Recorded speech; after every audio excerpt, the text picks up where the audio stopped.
We are living in an extraordinary historic moment. That's not a surprise to anyone. And in this historic moment, because of its nature, meditation is more relevant to more people than probably at any other time in history. We could probably say it's no longer a luxury, but a necessity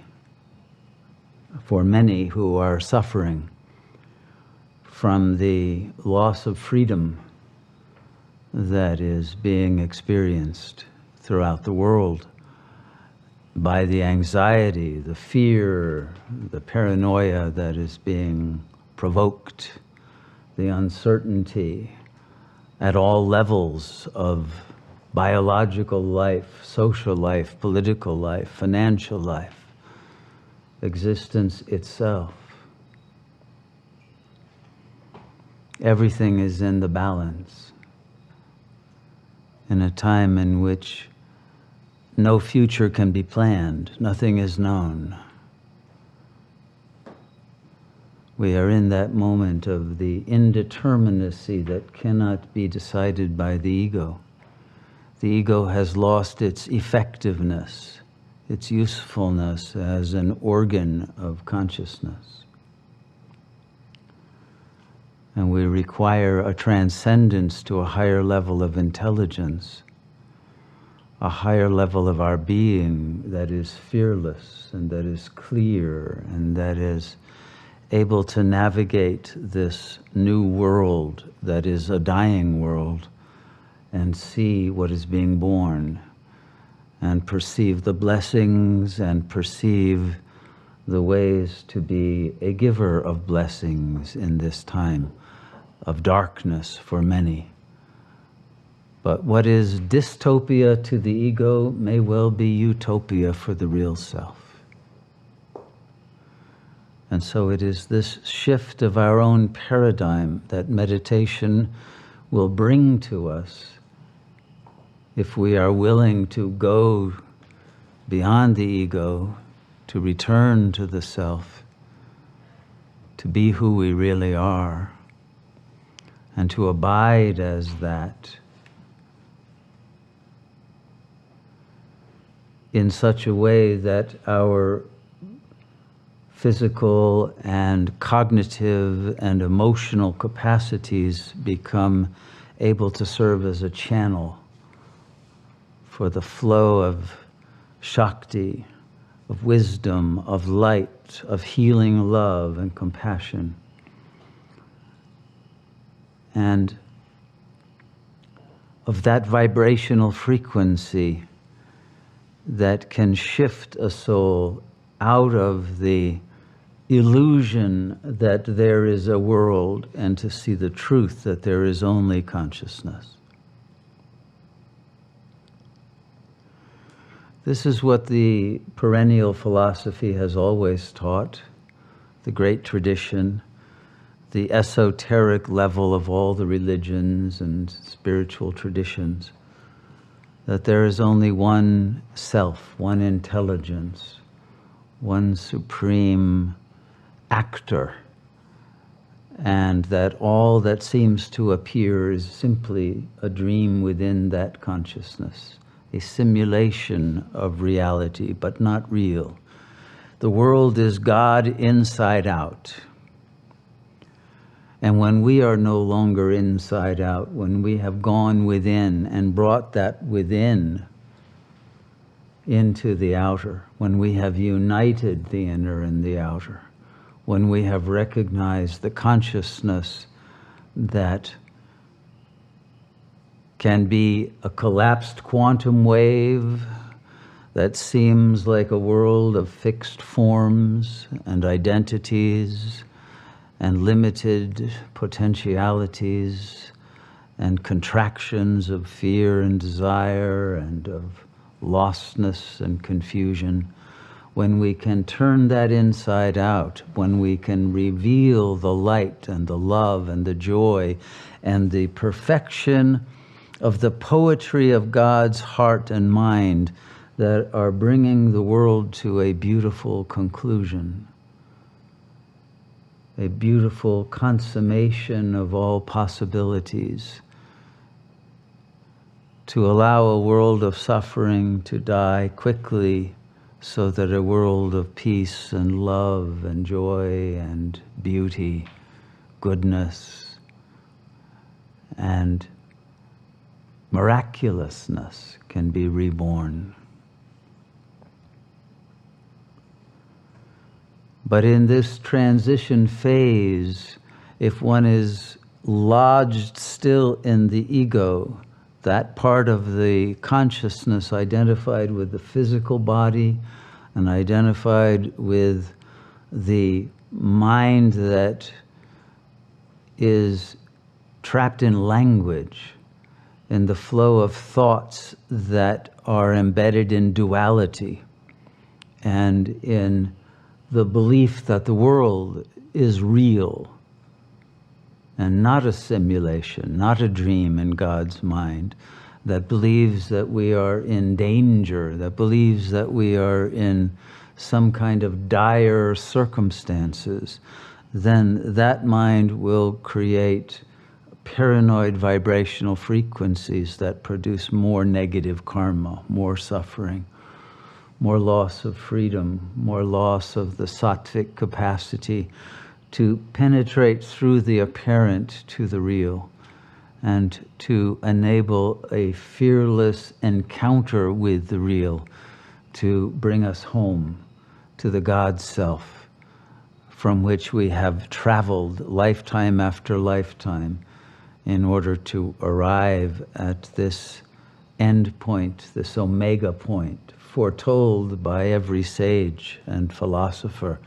since the beginning of this Kaliyuga, but that now is being actualized at a time when, ironically, everyone had lost the religious beliefs that had foretold and prophesied all of this, and lost the understanding or belief in goodness and purity and in the reality of God or the self.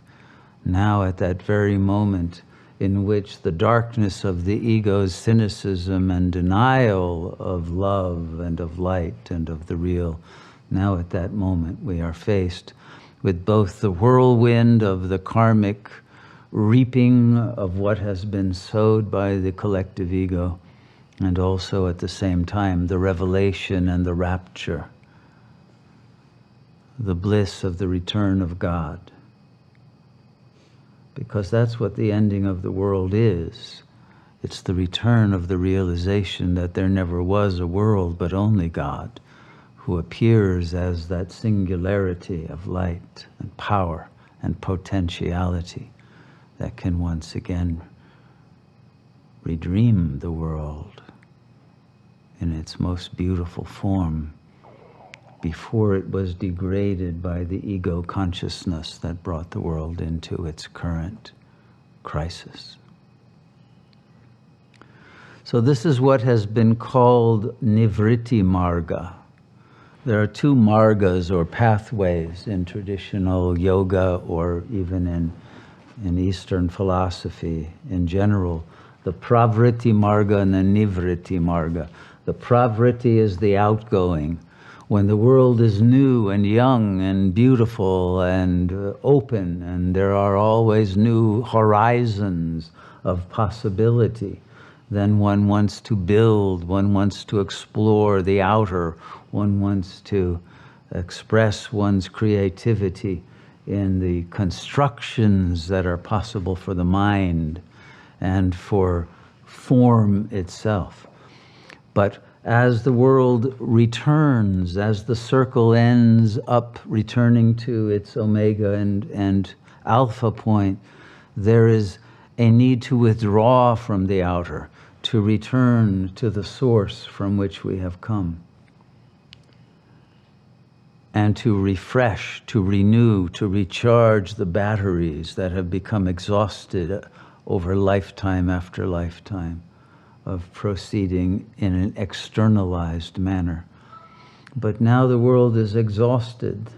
The natural resources are exhausted, the political and social resources, and the world is literally shutting down. And the external possibilities and its horizons that could offer hope and progress and all the dreams that people used to take for granted that they could have fulfilled in life have now become an impossibility. It's very difficult for people who were indoctrinated to think that the world was their oyster and they could make all kinds of money and have everything that they desired if only they played the game properly, etc., and to find out that no, that's no longer the case. The rules have changed. Even in the media, you're now reading always about the new Great Reset, which means the end of the world as we knew it, the end of the conditions in which freedom was taken for granted, or even sanity for that matter. And reliability, consistency of the law, and of the way that people would behave toward one another. And we are now seeing a collective madness ensue,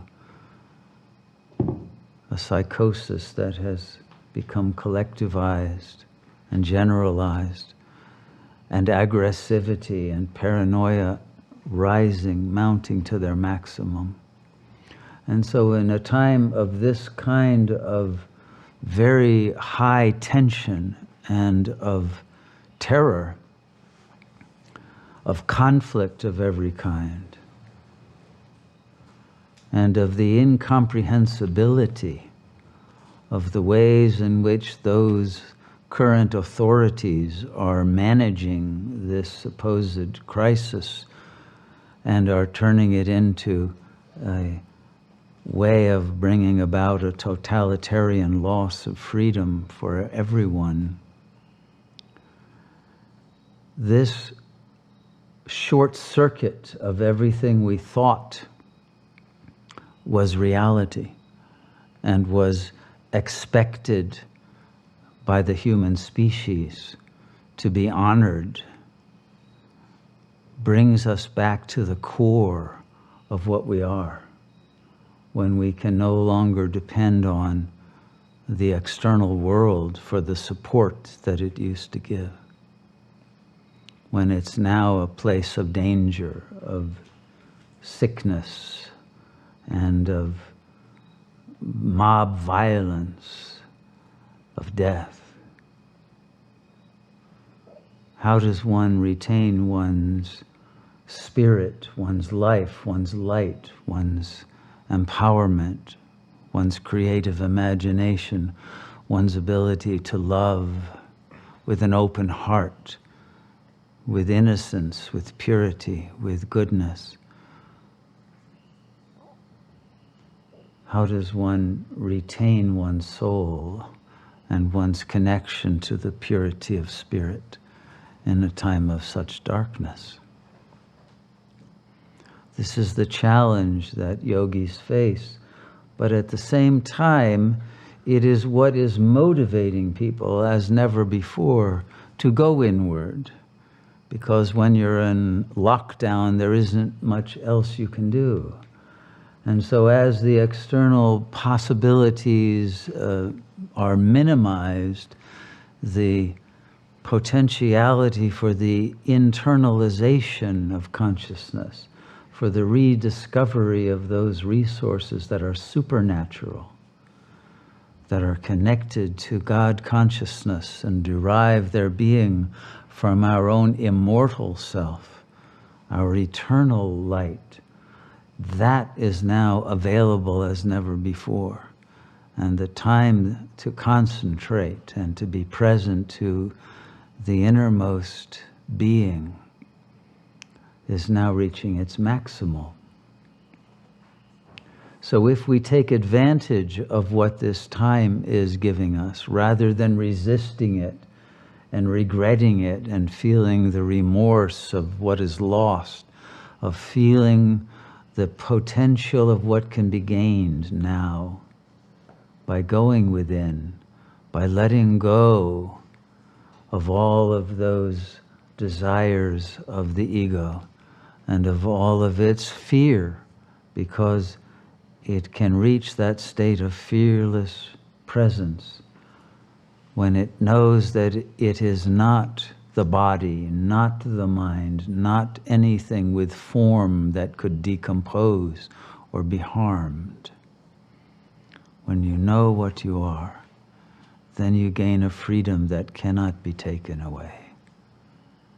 And you regain a power that is our true inheritance and birthright as manifestations of the one Supreme Self. So in Nivritti Marga, meditation is not an activity that one engages in. It is one's beingness. It's not something you do, it's the realization of what you are that never comes to an end. And it's this kind of meditation that is required now, a meditation that isn't